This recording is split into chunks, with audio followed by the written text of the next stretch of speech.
But even though we can't all be together in person, it is really heartening to see all these beautiful faces, people eager to discuss with each other and learn about some of the incredible women behind your favorite businesses at the market. My name is Nena Johnson. I'm the executive director of Texas Farmers Market. We run 2 markets in the Austin area, one on Saturday from 9 to 1 at the Lakeline Mall, and on Sunday at the Miller development by Miller Lake Park from 10 to 2. And we are year round, rain or shine. And today we are welcoming 5 of our women entrepreneurs, really just entrepreneurs, obviously, first and foremost, but it's exciting to be able to celebrate them, especially today. We will get to know a little bit about each of their businesses and their stories. I've got some questions that I've shared with our team to kind of see what were some good discussion points to get started with. And then we will be also collecting questions from you all from the audience that we will get to in about an hour. So the whole event should be about an hour and a half. And we're looking forward to a lively discussion. So just really quickly, other than being the ED of Texas Farmers Market, just wanted to let you know a little bit more about me. I've been here in Texas now for a year, came out from New York, and the other half of what I do is I am the 5th generation co-owner of a cow dairy in the Andes in Ecuador, Hacienda La Chima. So it's been in the family since the 1890s. And my 2 older brothers and I have owned it together. We inherited it from our mother and aunt about 15 years ago. So prior to moving to Texas, I'd spend about half my year, a third of my year at least, down there on the farm. And then otherwise it's farming and managing by WhatsApp here in Texas. And then hopefully once this pandemic is over, getting down there as soon as possible to see those cows and family. Today we also have, I'm not sure what order you're seeing the gallery in, but I'm just going to go kind of left to right from what I'm seeing to introduce you to who we have here. So first is Karima Singh. She is of Lamba's Royal Indian, also Super Lily Puffs at the market, and also Lamba's Indian Kitchen. Next to her, we have Perrine Noelke from La Belle Farm. And they are one of our rancher vendors at the market. Next to her is Anamaria Guiterrez, and she's from Elotes at Tejanita, which is very quickly became a beloved prepared food stop at the Miller Market on Sundays. And under her, we've got Judy Myrtille of the Judy Myrtille Bakery, a fixture at both of our markets with both the prepared food and bakery booth. And then next to her is Naijean Bernard from Jeany's Ginger Elixirs, who has also been with us.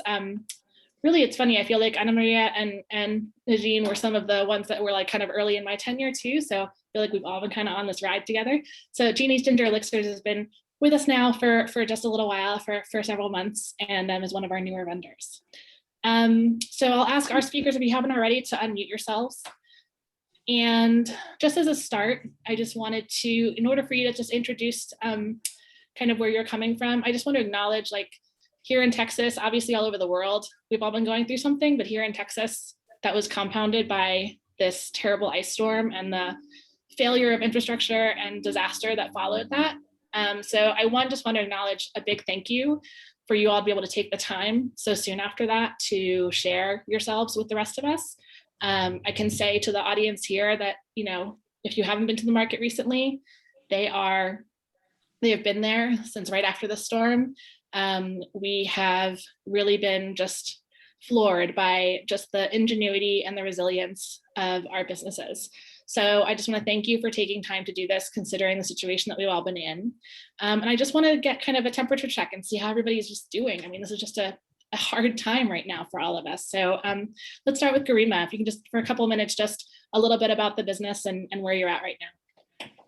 So first of all, thank you for having me and inviting me to this great discussion on the Women's International Day. I have been in business for 9 years, and I was born and brought up in India. So basically, you can say I have grown up with the Texas farmers market. And the Texas farmers market, that's our full-time business. Me, my whole family, we run this business. And We started with just one farmer's market coming all the way from Houston on each single weekend, Saturday and Sunday, and driving back every weekend up and down. And then gradually from one farmer's market, we grew up to doing around 10 to 12 farmer's market a week. And then also apart from the farmer's market, now we are at certain retail locations of Tom's Market. We are a part of Farmhouse Delivery and also like Dia's Market right now. And plus it's been a huge, I must say, I'm so thankful because we are also a part of great events like Austin City Limits Music Festival. And we have been doing it for 7 years in a row right now. So this is what I can like acknowledge and like say that, vouch on that the farmers market has been a huge growth for us. Thanks, Garrima. That's great. Anamaria. Hi, y'all. I'm Anamaria Guiterrez. My pronouns are she, her. I am the founder and operator of Elotes La Tejanita, and I make traditional Mexican elotes with locally sourced ingredients and a lot of love. I grew up in, a little bit about me, I grew up in the Rio Grande Valley, eating a lot of elotes, especially with my mom as we crossed the border.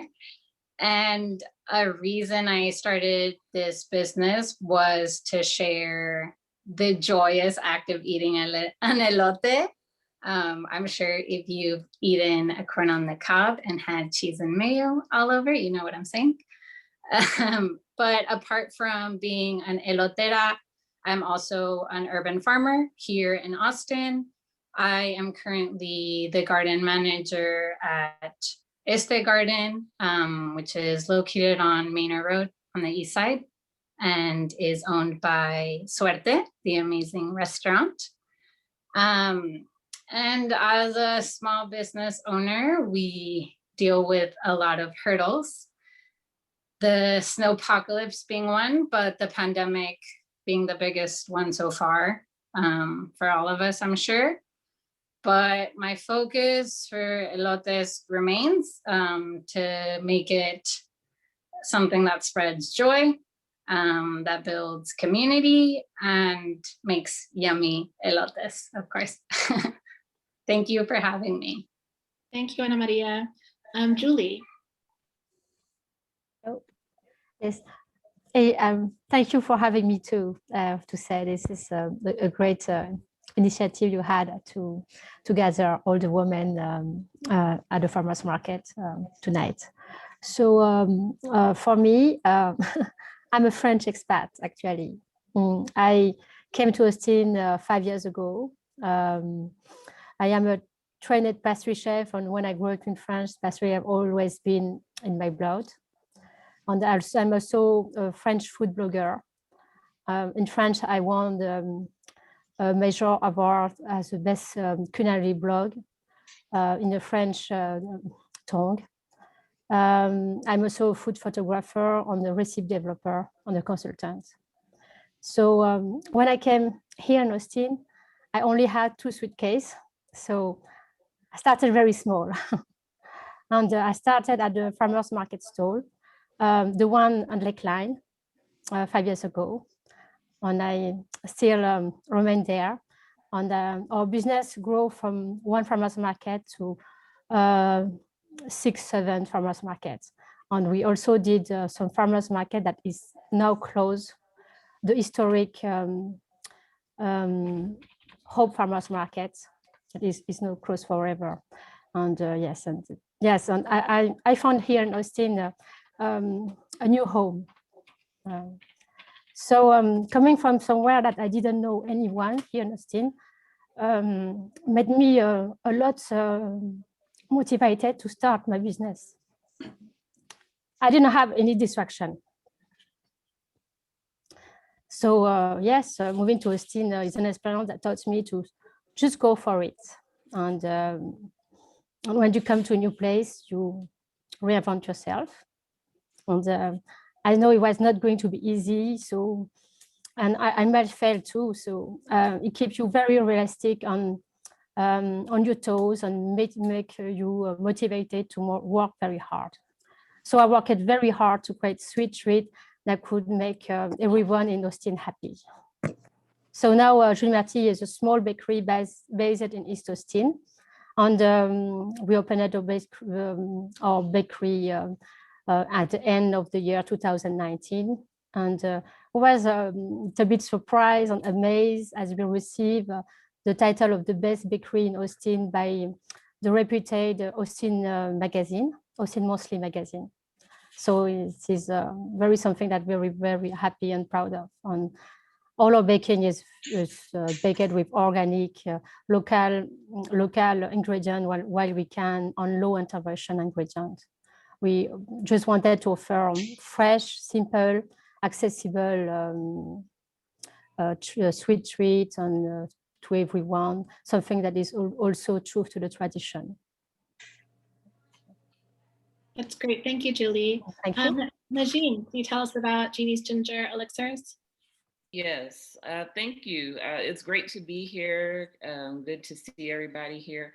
My name again is Naijean Bernard, and I'm the owner of Jeany's Ginger Elixir. And we've been a part of the Texas Farmers Market for since July of last year. So right in the smack dab in the middle of the pandemic, and it has been a great blessing to our business. We are a Caribbean-inspired food and beverage company. We're known most for our elixirs, and in particular, some of you have, we have a lot of loyal customers who particularly like our ginger elixir, which is, our most popular beverage that we sell. And my background, my family's from Grenada in the Caribbean. My parent, oh Lord have mercy. Let me do something real quick.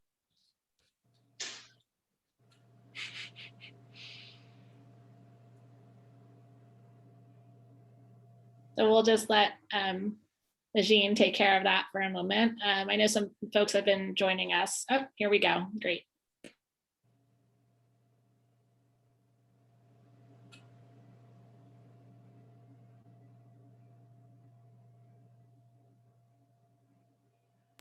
Okay, sorry about that. My home phone started calling at the same time.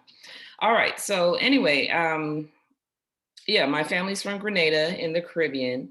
And in the summertime, I would go back to spend time with my grandmother, and the recipes are inspired by her memory. She had her own garden, and we would spend time with her in the garden, and she would make her own fresh juices every morning for breakfast, for lunch, and also she would, bake her own homemade bread. So the recipes are inspired by her.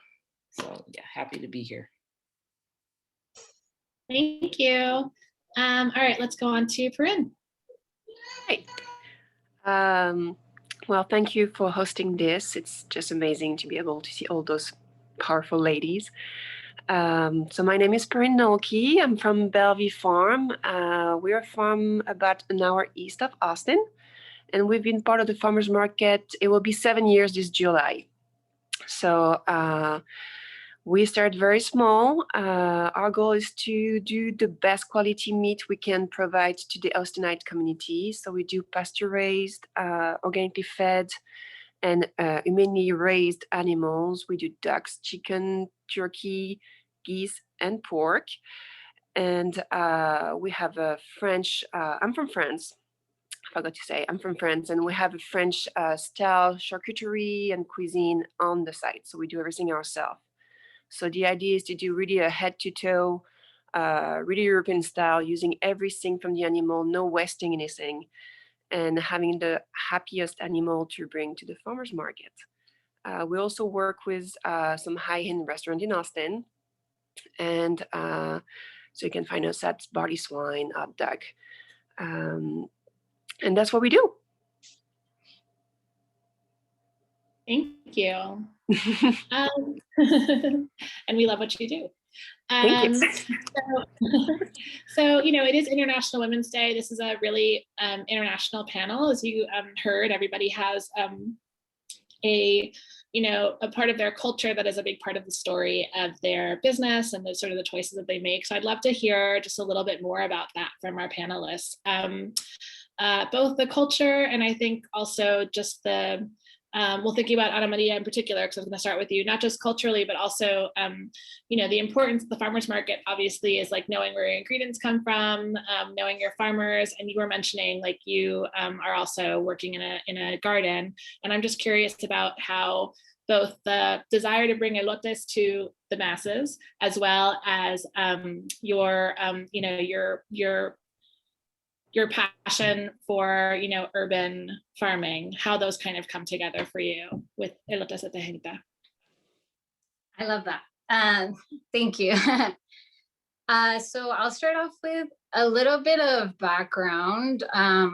After I graduated from, I went to UT, I got a business degree, and I decided to dive into what I knew I loved and where the community I wanted to build. And that was just food, the food scene.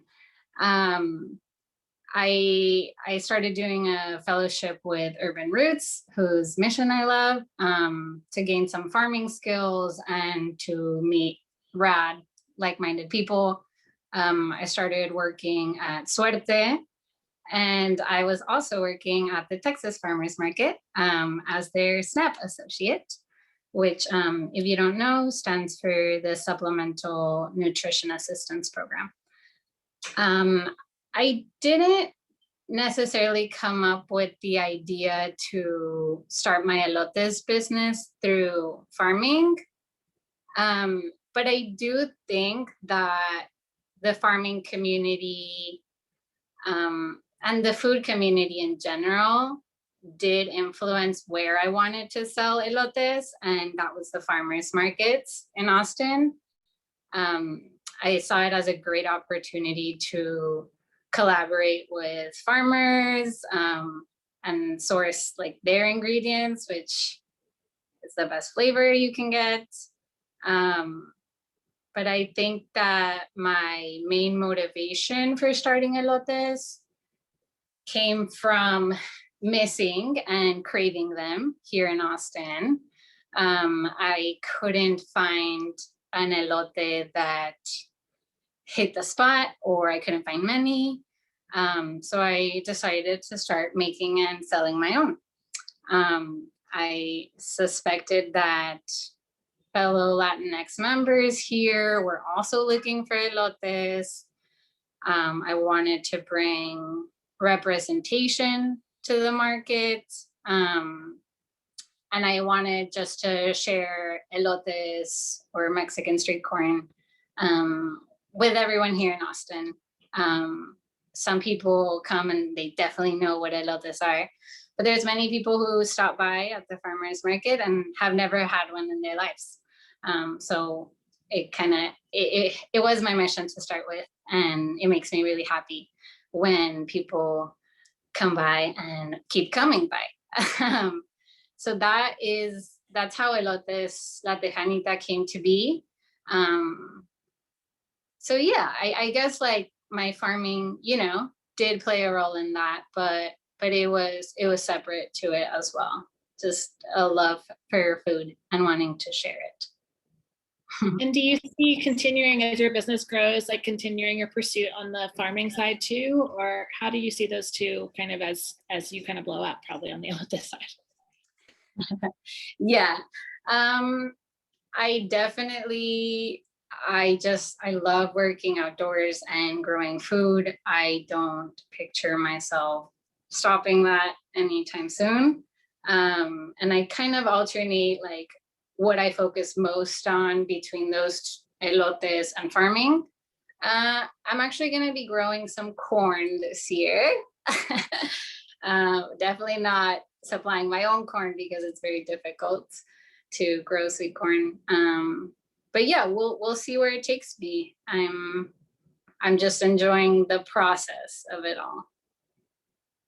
That's great. And that actually makes me think of Naijean, because a lot of times you think of like farmers can make like the best cooks, and cooks can be also have this really great instinct for growing. I've just in my travels and in the work that I've done. So Naijean, I know like even when we first met and talked about you maybe joining the markets, one of the things that I thought was so great was like how you were also inspired really by what you were growing in your garden.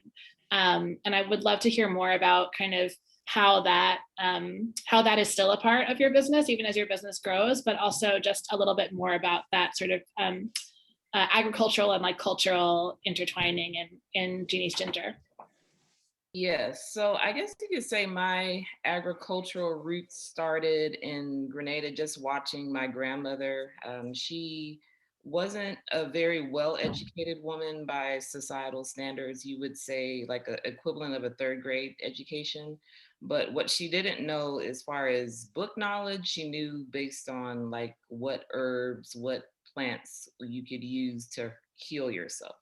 So I take my inspiration from that, and just based on, you know, her example, my mother was an avid gardener, and I guess it got passed down to me. So since grad school, I've always had some type of garden, sometimes larger than other years. And yeah, I try to grow as much as I can, as far as the fruits and vegetables. So last summer we grew cantaloupes, different melons to use in one of our elixir flavors. This winter we grew collard greens for the collard green egg rolls, onions, garlic, cilantro.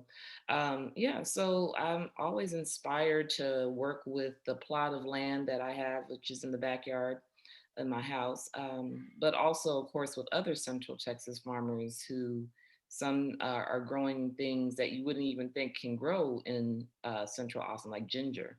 So, yeah.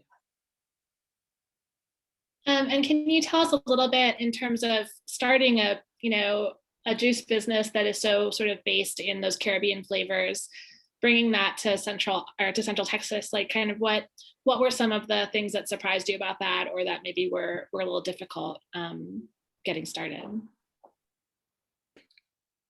Well, the obvious thing is that some of the, I wouldn't say all of them, but there are some fruits that just don't grow here in Central Texas that are key that I need to use. So mango, for example, you know, and some people will ask about, you know, some of the ingredients, and they want everything to be 100% sourced here in Central Texas. And due to the nature of my business, that's not as much possible as I would like.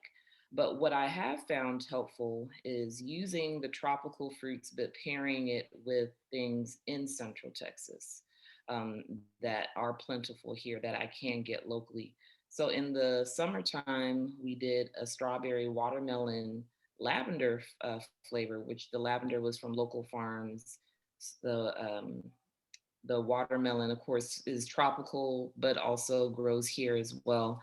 So that was something that kind of paired both cultures together, and that was very popular. In, you know, in the Caribbean, we drink it. In Latin communities, there's agua fresca. So everyone seemed to resonate with that particular flavor.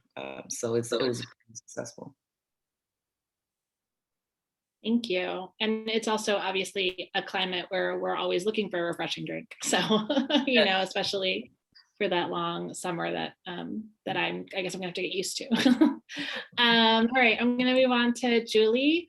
You talked about this a little bit in your intro already, but one of the things that between you and Perrine, actually, it's funny, you have a couple things in common, but one is that you've been a fixture at the markets for such a long time. And you have grown while you've been here, as you said, to, you know, there's the brick and mortar locations, there's the multiple booths. I would just love to hear a little bit more detail about that growth, because you talked about all the risk involved at the beginning. And coupled with that too, you know, I mean, I think folks all over the US probably think they know what to expect in terms of French pastry when they go into a pastry shop. But I would love to hear from you kind of what have been some sort of surprise hits with folks over the years, and what you really kind of focused on as a business.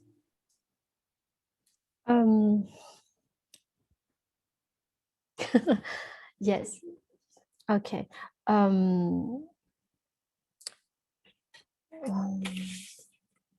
Okay.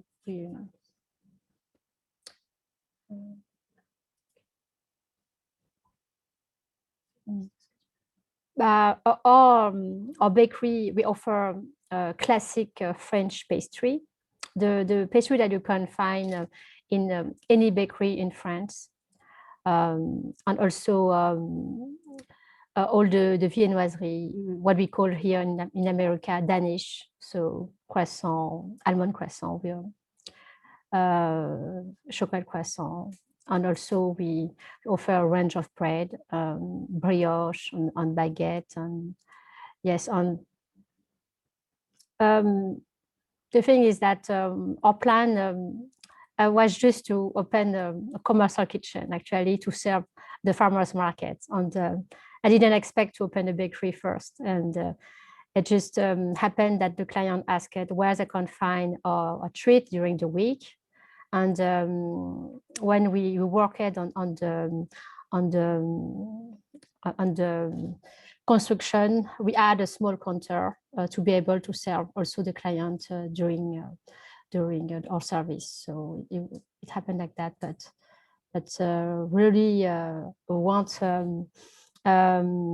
it was to serve the farmers market first, and then it became a bakery, and now I have this dream to have a bakery that could serve breakfast and brunch all day, on high tea all day is something that we really want to.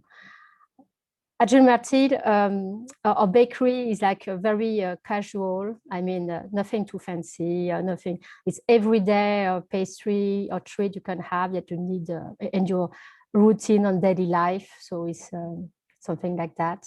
We put attention to detail, but not to create something that you only eat. It's not event pastry, you know. It's something that really is. The taste is something paramount. It's very the most important thing, and to use the great ingredient, source locally whenever we can, it is something that really matter to us. And to be able to be in the heart of the community of Austin is something very important. That's why we keep on staying here, and it's something that because we were born there. Yes, we were at the farmers market. Thank you. Garima, sorry, I just hit mute. I just in the time that I've been here, just watching like Super Lily Puffs came on not that long ago. We just have added now Lamba's Indian Kitchen back at Lakeline. So you've got, and then Lamba's Royal. So you've got those three sort of separate operations. Was that always your plan to kind of grow that way? Are you just one of those entrepreneurs that's like constantly thinking of the next the next branch of your tree, or do you have sort of a set idea of how much you wanted to grow and were able to do so within the market? So originally the plan was always Lamba's Royal Indian Foods. And if you see that most of our stuff that we sell, 80% of our food is actually meant to serve the vegan customers. So because that's how I feel like the Austin community is a community that loves enjoying when you actually gauge your own customer. You see them when they come to the farmers market. What do they want? What do they like? So the frozen food was the thing that we started with. Gradually from frozen food, your consumer starts educating you, your customers start education. Basically, I probably gauged it from the market. The market has educated me. And from there, probably I have learned that, your customer is actually a foundation. It's a foundation block for building your own sustainable brand. So that's how from Lamba's Royal Indian Foods, it came to Super Lily Puffs. I couldn't afford to ever open a restaurant. So the only way for me to give them hot, ready to eat food, which they can enjoy on the spot, would be in my tent. If ever someone asked me, do you own a restaurant? I said, I do, but it's at the farmer's market. It's every Saturday and Sunday. So if you want to come enjoy some hot Indian food, that's the only place I can bring you there. And, you really enjoy when your customer is in front of you and is always praising you for your food. So it kind of builds your morale. It keeps, building from inside, you feel more stronger and stronger that, what, if I can do this, probably I can even do that. They might like this one too. So from frozen Indian food to Super Lily Puffs and then Lamba's Indian Kitchen, it was never planned. It just came on its own gradually. When people request, oh, why don't you serve hot food here? Do you have a restaurant? Do you have a food trailer? Well, I don't have any one of these, but I can create one at the farmer's market probably. So I always say I created my little restaurant space at the farmer's market, and we love it. We totally love it. Yes. So something that's actually just been very gradual. It's not something that was ever pre-planned in my mind or anything like that. And we totally enjoy it now. How long, you said at the beginning that that's your full-time job is the farmer's market. How long has that been how long into the business did that become the case? So we have been doing this for 9 years. When we first moved from California, it was to Texas in Houston. And from Houston, we used to take a drive, as I told you, all the time, on the weekends, doing just one.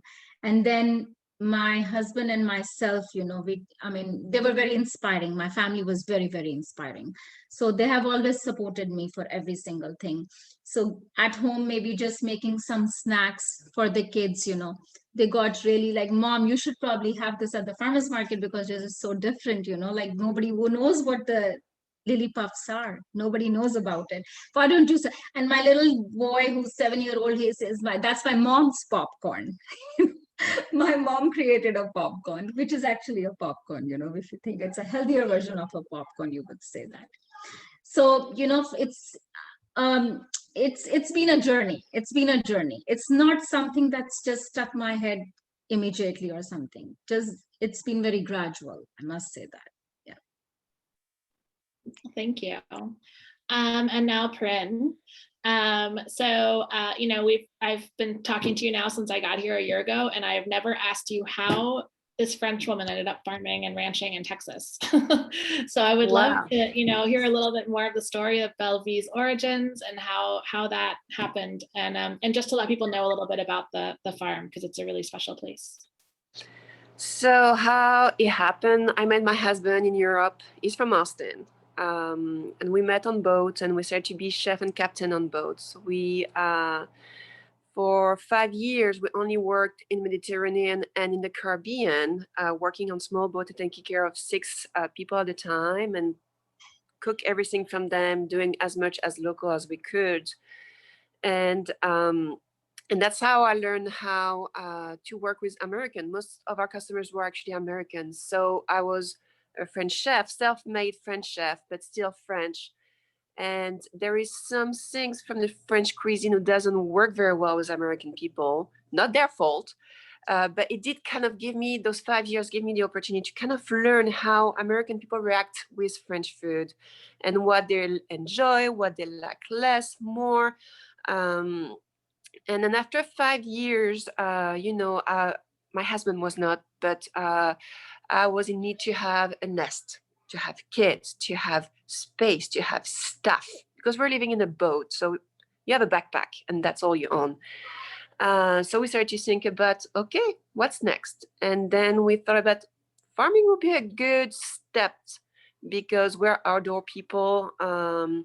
We didn't imagine us being in an office or anything like that. So we starting to kind of check on every kind of farming to see what we're interested in. So it was not just the last year. It just took us like 2 or 3 years where during the hurricane season, we're off the boat. And we volunteer actually in a veggie farm for 5 weeks in the summer of Austin to see how farming veggies was feeling like. And we visit different dairy farm. Went to France and volunteer in a rabbit, duck, and chicken farm. Went to see a processing place too. So we really kind of made our homework.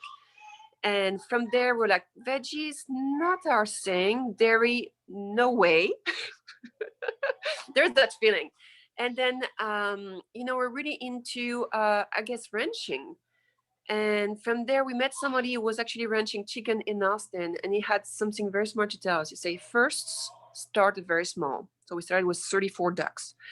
And then second, start with something you really like to eat, because you might have to eat a lot of it. And we're like, well, we like ducks.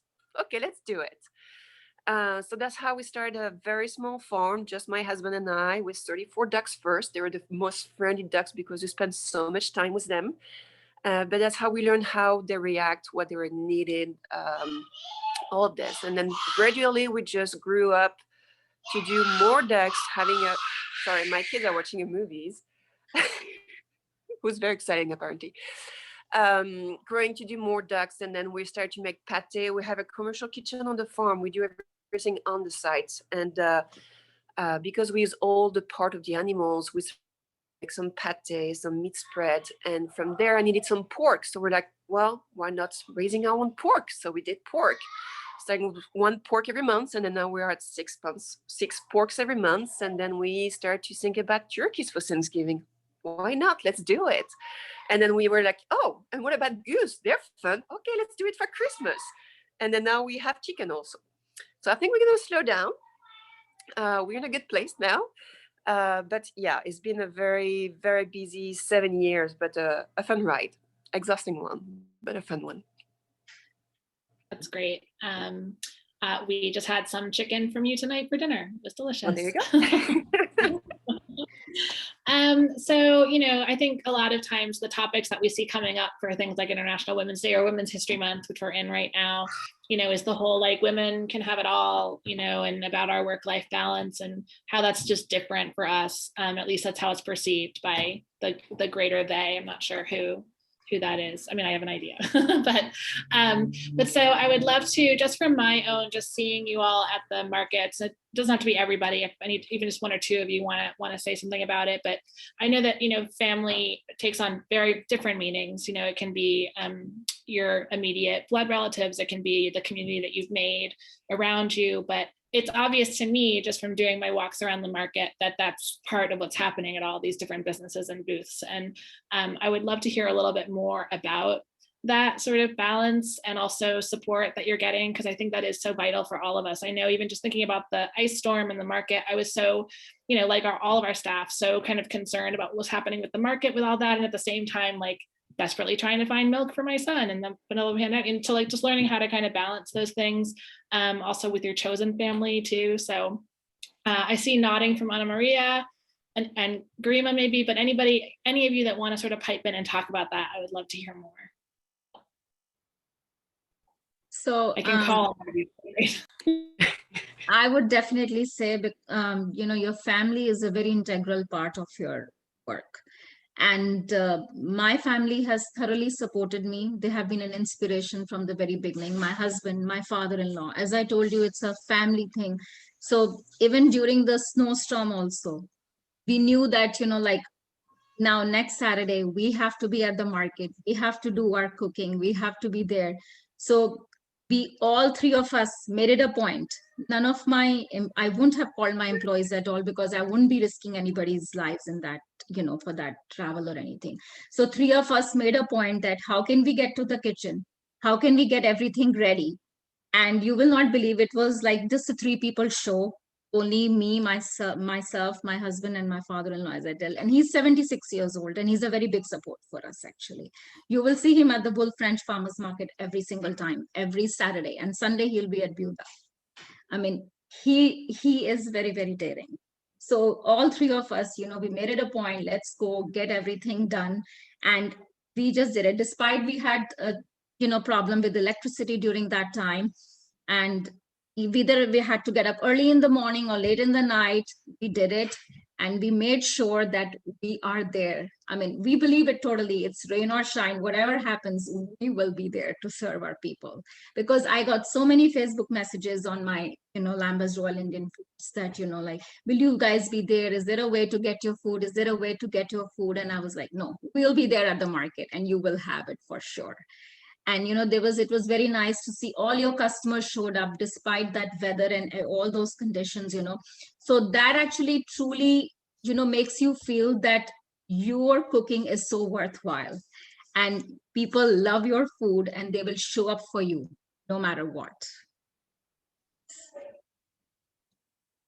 Yeah, that's really wonderful. And I think too, just the idea of being able to I actually did the same thing, just being able to shop for some like already made, prepared food from you during that time was so, it was vital for a lot of people. Obviously you have your customers who love and shop from you every week anyway, but I really saw at the markets that weekend after that, being able to come and get food to eat like that day, that moment was so almost desperate for a lot of folks. So it was really important. It's amazing that you were able to do that and to have your family to help you to do that.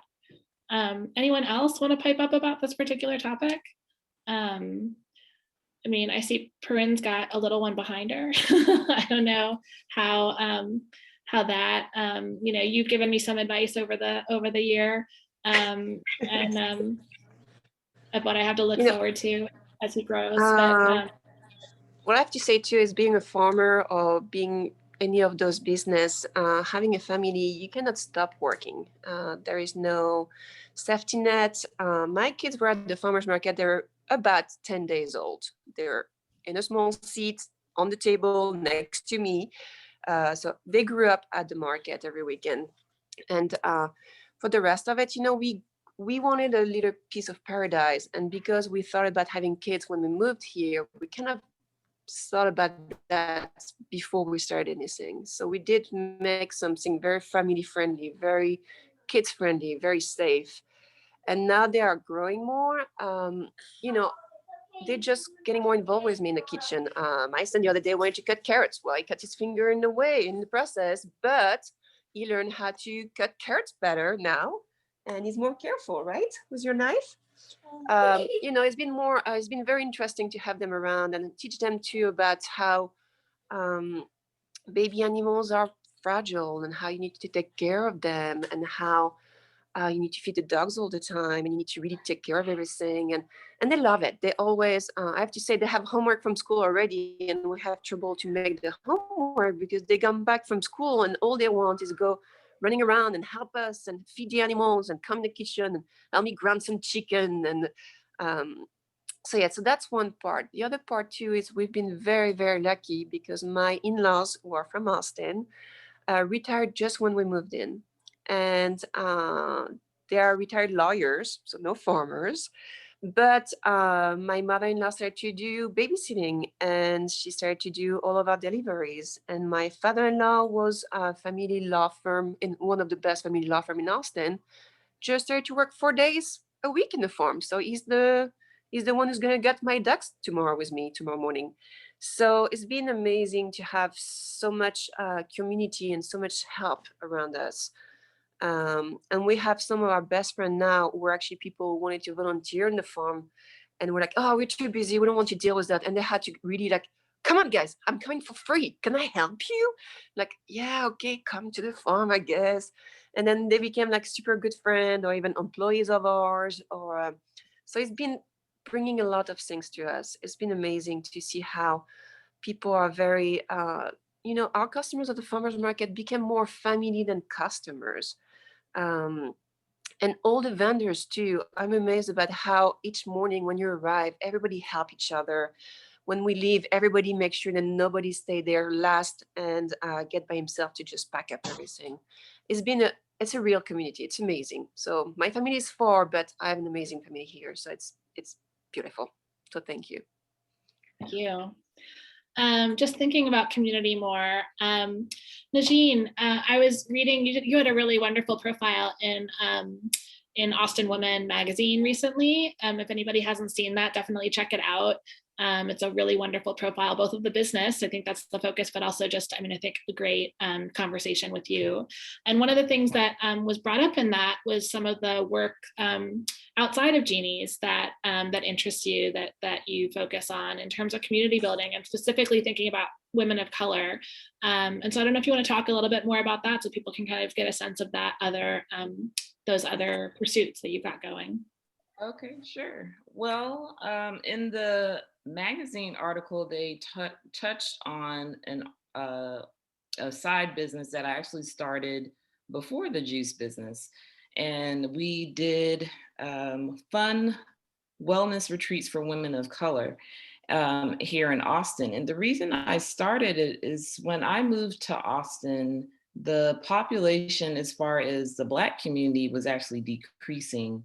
There is more of us, I guess, outside in the outskirts on the suburbs, and then actually leaving the immediate Austin area as well, moving to larger cities, Dallas, Houston, San Antonio. So I wanted to create a space where women of color, we could come together and focus on not just our physical health, but also financial, our spiritual health. And we would do yoga together, cooking classes, dance classes, different things like that. And it was very successful, but of course, COVID, happened, and we kind of had to get away from that. And then the juice business took off. So I haven't been able to do that as much. But what I found that kind of united the juice business and the wellness business was the way that both connected with the larger community. Customers who come to the farmers market, they become family. My son, some of you see him all the time walking around in the farmers market, talking to different vendors. So it just like the wellness retreats, it was a way of connecting. We've been able to connect and have a larger family, so to speak, at the farmers markets as well. Thank you. And Anamaria, if folks have shopped or bought elotes from you, they will see you've got these great kind of handwritten menus, beautiful map of Texas, and all the info you need to order just the perfect elotes. And then there's also a special always that's called Hot for Change. And I would love for you to be able to talk a little bit about that and about just how, folks that follow your business on social media or, just have spent time around that booth understand that there's also like a mission of social good that's going on as well. Yeah. Thank you for helping to spread the word about Hot for Change. And it's possible because of our customers to have this special. So for those of y'all who don't know, at Elotes Tejanita, we offer this special every week called Hot for Change. And it is our traditional Mexican elote. So that's Texas sweet corn, butter, lime, scratch-made mayo, cotija cheese, cilantro, salt. And then we top it with flaming hot Cheetos and Takis crumbles. And from this special, every week we donate 50% of the proceeds to mostly Texas-based organizations whose mission involves serving community. Sometimes it'll be a national level organization if there is something going on, and I feel like we could support them by sending some funds over. But through this special, some of the organizations that we Elotes and our customers have been able to support that I'd love to mention are, which actually I don't have any connection to these organizations. I research them and I follow and admire their work. So it's House of Rebirth, which is based in Houston. They are 100% trans-led organization that provides housing and kind of an all-inclusive care for Black trans folks. The Austin Mutual Aid, which I believe is 100% volunteer run. And they do great work with displaced community members here in Austin. The Food Bank, Central Texas Food Bank, RGV Food Bank, the Free Fridge program here in Austin, which I also think is 100% volunteer run.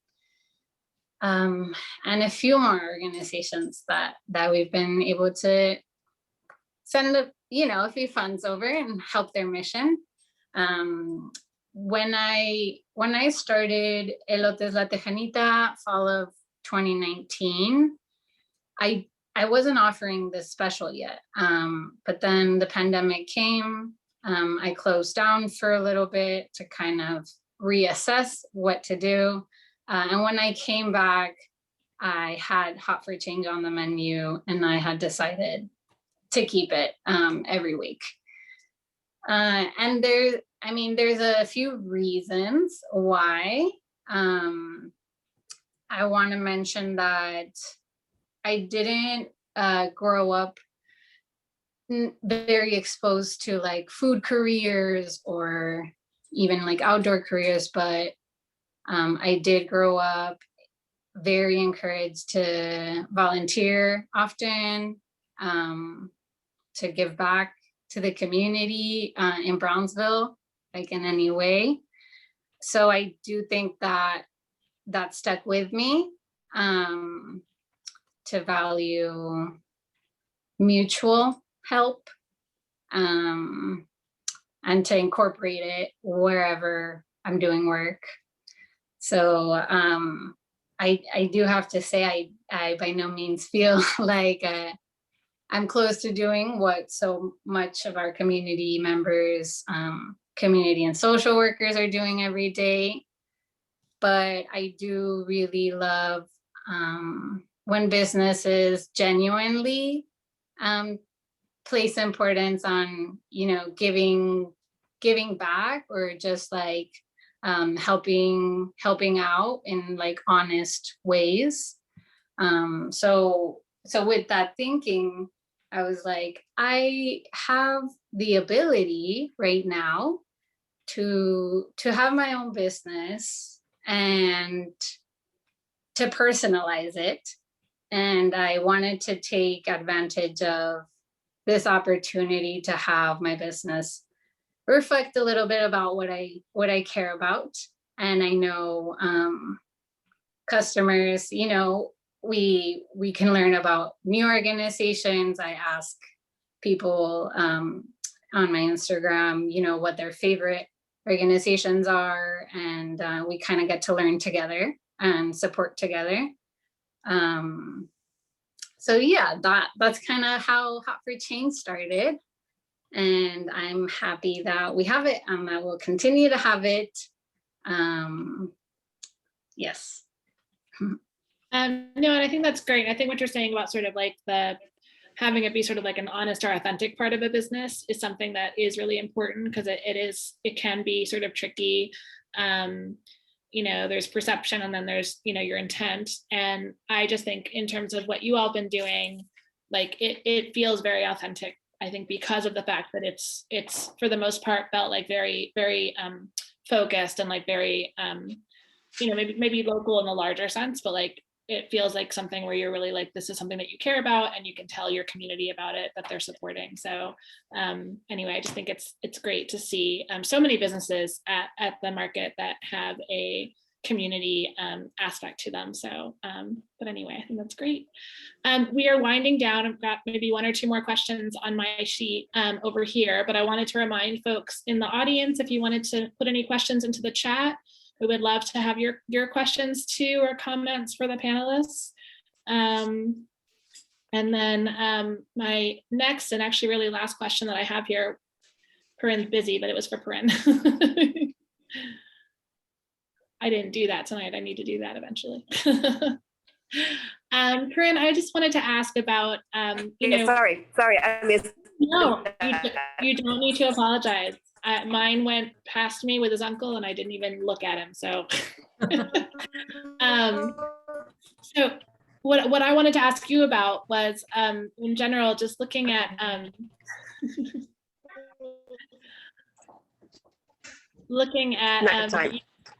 yeah, of course, looking at sort of USDA statistics in farming. Your screen you can still do that. But looking at USDA statistics for farming currently, women owner operators of farms are one of the faster growing demographics around in other parts of the country.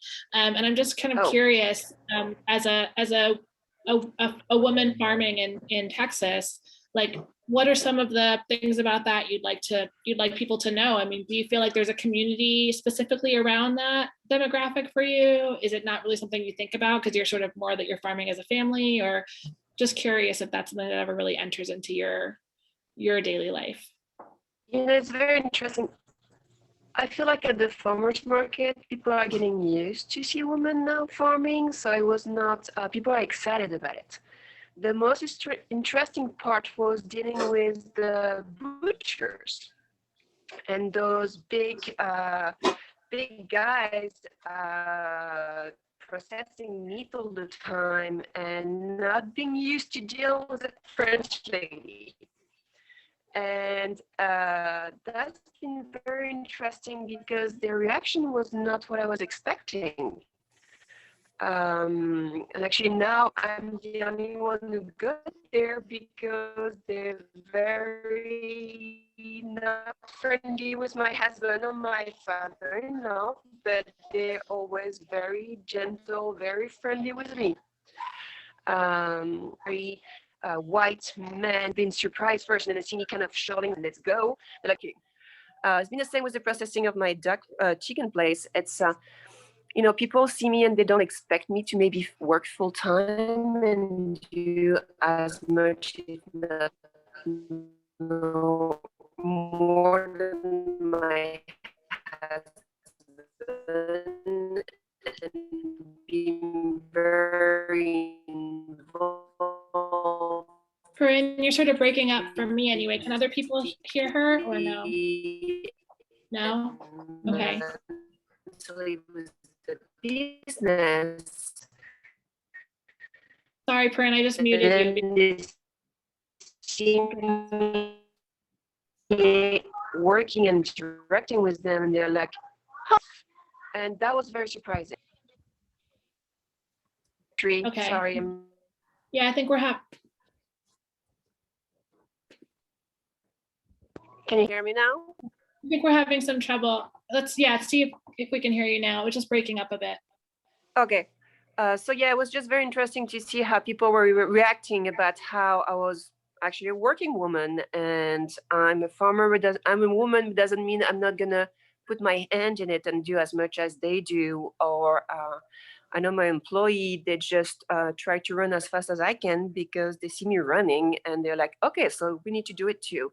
So that was very surprising how that community of very mainly people are actually reacting about, you know, a youngish woman with a French accent showing up and do her stuff. So yeah, that was fun. Thank you for sharing that. Sure. We're not getting any questions, like lots of lovely comments. People are really happy to hear from you all, which is great. I think it's so fun to be able to talk outside of market and just have a chance to kind of, you know, it's so busy there. So it's kind of nice to have this sort of open space and time to discuss things. Is there anything that we should be looking forward to for growth in your businesses, or anything new coming up for any of you that we should be keeping an eye out at the market, whether it's a new product or anything that you're adding to your offerings? Not us, not Belle Farm. We're pretty high level right now. We're full blast. We can't go faster. Anamaria, when can we expect Elotes to come back? Yes, if all goes as planned, I will be there the last weekend of March. We'll be back and ready with corn season. And yeah, I wanted to mention, I forgot to mention this, that we make vegan elotes as well, which was a big part of my mission in starting Elotes. I had never had a vegan elote ever. And being in the Austin community inspired me, like Garrima was talking about. We learn from our customers, and just going into it, it's something that I wanted people to have the opportunity to experience that. So we make our own vegan mayo and vegan cheese, so you can expect that. Our traditional elote, our hop for change, and a seasonal special that will work with farmers and producers at the market to use some of their ingredients. Great, thank you. We do actually have a question from the audience, so I'm going to bring that one in right now from Ellen Hill. Thank you, Ellen. Ellen asks, what would you say to women about whether college degrees are required to make it successful, to be successful in farmers markets?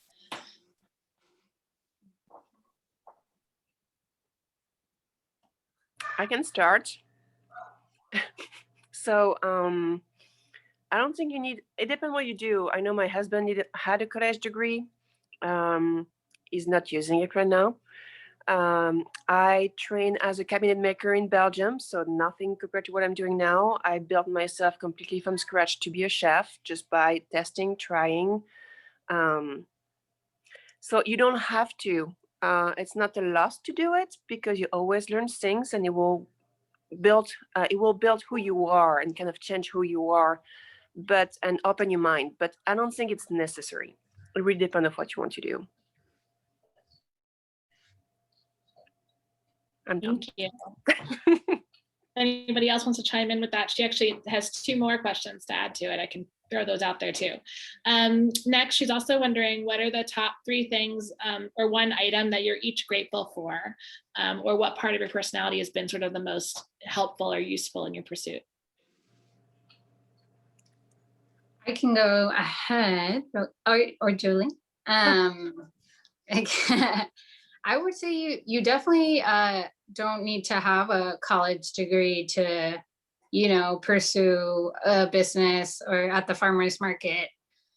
I found that, even having studied in college, that I learned the most, kind of reaching out to people who have businesses at the market. I know Chi from Love Fats really helped me get my business going. So you can find a lot of support, and I mean, these amazing women here that now you know better, you could find a lot of support and guidance just from reaching out to your community. And I'd say that I'm very grateful for, I think that from what I've heard, the farming community has really changed to become less individualistic, more community-based, like sharing information. And I feel like that in the farmers market too. So I'm really grateful for community. I'm really grateful for my family.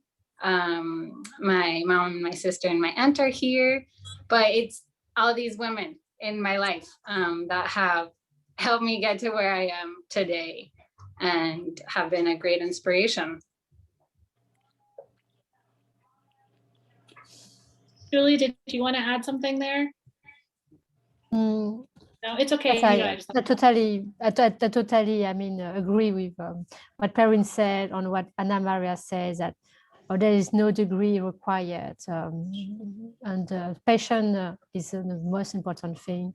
And yes, that's the thing. Thank you. Okay, and then we also have another question here. Katie Adams, who all our vendors will know as our intrepid operations director, is curious about other factors that might help small businesses feel supported. Any thoughts on how we can show up for and support the entrepreneurs we know and love? I can go ahead with that one. Obviously, everyone here, I'm guessing, probably supports the farmers market in person. So you can, of course, continue to do that, supporting on Saturdays and Sundays at Texas Farmers Market. But also, a lot of us have our social media, so if you see a post, a story that you like, you resonate with, you can share it on your own stories, promote it, tag your favorite vendor. Showing you enjoying the drink. Videos are great. I love, when customers show videos of them enjoying our food or other vendors' items as well. So I think that's something very easy to do if, of course, you have access to social media. And then just, talking about us to your friends and family who are local to Austin, who, may support other stores, but farmers markets, we need love too. So letting them know that there's a safe place where they can get out with their family and get their weekly groceries and other nice items, gifts, and things that they'd like for their friends and family. That's great. I mean, I think it is, obviously I think the number one thing is coming out to the market as being a regular and really supporting those vendors week in and week out for sure is a great start. We also had a question from Jennifer Sierra asking about sort of what was a turning point where you took an idea and began to make it into something real. So, you had the seed of these businesses in your heads, and then what was the point where you said, okay, this is happening? Garima, I don't know if you want to try that one. Yes. So when you say a turning point, I have also had, like, we were talking about education and all, from my background, I did master's in history. I did a medical school here. I did a real estate license here. I did a lot of things. But there was one ultimate passion that I went with, was a passion for food, for cooking. It just started in my own home kitchen in Houston when I just used to make different dishes for my husband. And my husband was always fascinated, and my father-in-law and my kids, they always praised. And the culinary instinct, I never went to a school for learning how to cook. I have never measured ever my seasoning in any kind of teaspoons. It's always via taste buds. That's it. I have never measured my salt, my spices, anything. I just take a teaspoon, I just throw it like this, and then I know, and I never tasted behind that. I've never tasted my food ever when it's cooked. I knew the salt will be perfect. I already know the spice will be. And I can vouch on that because my mother used to cook the same way. The moment I start following a recipe, it'll be messed up. I promise you. So if I don't follow the recipe, I'll do it correctly. And it was just a passion to cook at home. And from a little passion, it came out to the farmers market, and from farmers market, from one, it spread to, so many of them, and then to small retail stores. And then, of course, the branding came with the Super Lily Puffs, just like snacking, making a little kind of snacks for my kids, like conscious snacking was always in the mind, especially when I have 3 boys, like two teenagers and 1 7-year-old. Or constantly, just browsing through your pantry. What if you have something to eat? They always want to snack on chips, how teenager boys are. And I was like, okay, let me make you something else. What my grandmother used to feed me when I came hungry from college. I lost my mom when I was only a senior in 12th grade. And my grandmother really used to take care of me, and she used to give me all these snacks, and all those were pre-decided in my head.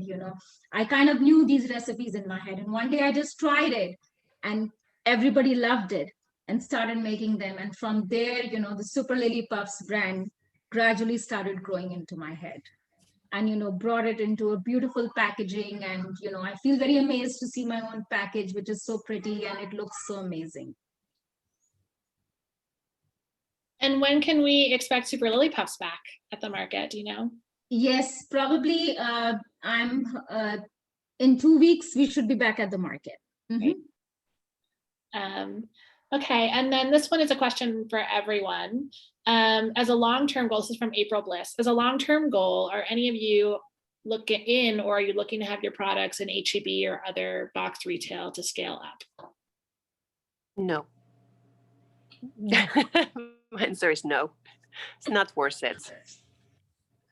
They don't want to pay for it. They don't want to pay you for it. They don't want the very nice store. Don't get me wrong. That's where I go to shop when I don't find anything local. But you don't make any money out of it. You can make a living out of wholesale. We do some, but we do some where wholesale were ready to pay for it. And somebody told me one day, if somebody is not ready to pay your price, just move on and go somewhere else. So that's where we are, us. We don't want to have a huge farm. We don't want to kill ourselves working for nothing. So we do some wholesale with wholesalers who are very ready to pay for the price, like farm to table, farmhouse delivery is our best one right now. but we will not go to, we try to get to Central Market and we're too expensive for them. And we don't want to work for free. So we just drop the ball with AGB, Central Market, Whole Foods. We're not going to work with them. We prefer to work with more local wholesaler who are actually working with locals. So that's where we are. Anyone else in terms of other outlets? It doesn't even need to be maybe a direct answer to this question, but just I know there's other smaller independent retail opportunities that I've seen some of our vendors via Instagram. I see them selling at. Do you want to talk about any of those at all, if anybody has sort of made that decision to expand that way? So let me tell you, like for 9 years, I have sold at the farmers market. I have never been with any retailer for past 9 years. So this past year was the only year, when I have to give this credit to Maddie from 36 General. Like she says, Garima, why not have your food at our store? And believe it or not, that, because I cannot reach out to the community where she is. So probably that's a good standpoint for me because people get to try my food from that part of the town also. So 36 General and these little small stores, I like to support them more as opposed to a bigger brand, I guess. Mm-hmm. And then I firmly believe that what I can speak of my product, my brand, the grocery store shelf will not talk about that. If I'm standing behind the table, I have full knowledge of what I'm doing, what I'm selling. But the moment I put it on a shelf, it will be seen as any other product. It will be very hard to distinguish it. When you talk and you sell your own product, it's way different.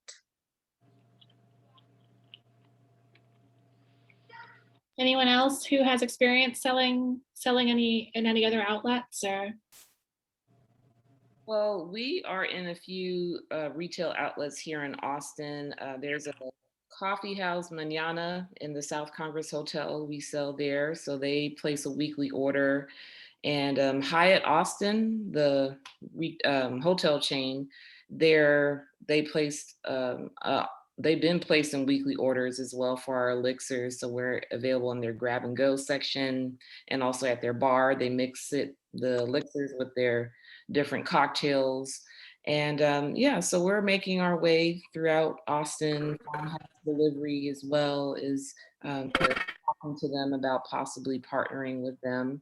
I'm not opposed to HEB, but like Perrine said, the margin is a lot smaller than when you're working direct to consumer, like at the farmers market. So even as we scale up, I still feel like we'll still be a part of the farmers markets because, I do like the interaction with the customers. You get to try out new products quicker, you get feedback instantly. And like Garima said, no one can tell your story like you yourself. The HEB, the other national retailers, they're not going to be able to share that message that you can. That's great. And I think that's sort of been the mantra with local food for years now, right? It's like that story, having your food that has a story, you're already kind of a step ahead. People are going to be interested in trying something new and supporting something that they have a narrative around. So obviously the farmers market gives you such an opportunity to tell that story to so many different types of customers and hopefully build even more out of that community. Well, unless there's any other questions, I think we'll probably say thank you now to our wonderful panelists. Thank you so much for participating. It has been, really nice to, like I said, it's always so quick, our interactions at the market. So it's really nice to actually get to have some time to hear your stories and in the quiet of Zoom to get a sense of the stories behind your businesses and behind those booths. And I really do appreciate, we all at the market really appreciate you all taking the time out to participate in this because we know how hard you work and how every hour in the day is filled with getting ready for those Saturday and Sunday onslaughts. So thank you again. And thank you so much to our audience. Thank you so much for participating and being here. I hope we can do something like this again. We have so many vendors and we should definitely, for as long as we're in this situation where we're all on Zoom, we might as well try to get to know even more of our our vendors at the market. For those of you that aren't familiar, I know there's a question about Instagram on there. So obviously I can't rattle off the Instagram handles of every vendor that we have, but if you go to the Texas Farmers Market Instagram, which is literally just Texas Farmers Market, we tag our vendors in our posts. So obviously a very recent post is going to have these businesses tagged, and then also our Fresh at the Market, and then our posts on the weekends of what's happening at the markets will have all of their handles as well.